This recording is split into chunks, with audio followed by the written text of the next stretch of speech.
या वर्षाचा सूर्यवंशी क्षत्रिय युवक मंडळाचा Kunbi world cup Suhas sports Girale संघाने पटकावलाय, तर द्वितीय क्रमांक गोवाडे वॉरियर यांना मिळालाय.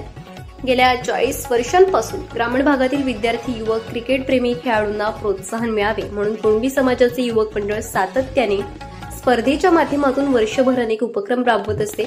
युवक मंडळाच्या विविध स्पर्धा या प्रत्येक वर्षी विविध गटामध्ये भरवल्या जातात.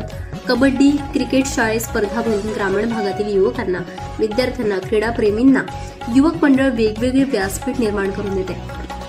सूर्यवंशी क्षत्रिय युवक मंडळ पालघर तालुका पूर्व विभाग आयोजित स्वर्गीय श्री महेंद्र रत्नाकर अधिकारी स्मरणार्थ अंतिम क्रिकेट स्पर्धा कुडे गटातील केव येथे मंडळाचे अध्यक्ष अच्युत सातवी यांच्या अध्यक्षतेखाली आयोजित करण्यात आले होते.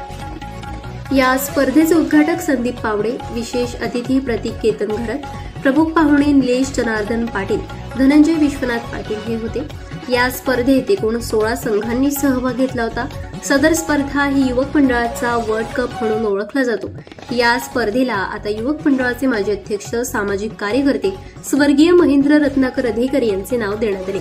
यावेळी रुपेश रत्नाकर अधिकारी यांच्या हस्ते क्रिकेट स्पर्धेच्या नामकरण सोहळ्याचे अनावरण करण्यात आले. यापुढे ही स्पर्धा सूर्यवंशी क्षत्रिय युवक मंडळ पालघर तालुका पूर्व विभाग स्वर्गीय श्री महेंद्र रत्नाकर अधिकारी स्मरणार्थ क्रिकेट स्पर्धा म्हणून आयोजित केली जाणार आहे. यावेळी उत्कृष्ट फलंदाज मिलिंद दिवाकर पाटील गिराळे, गोलंदाज वेद समीर पाटील गिराळे, अष्टपैलू गणेश सुंदाजी नाईक गोवाडे, विकेट कीपर भाविक विनोद घरत नेटाळी, बेस्ट फिल्डर मयुरेश दिवाकर पाटील गिराळे यांना मिळाला असून या सर्वांचा सन्मान गौरव मंडळाने केला.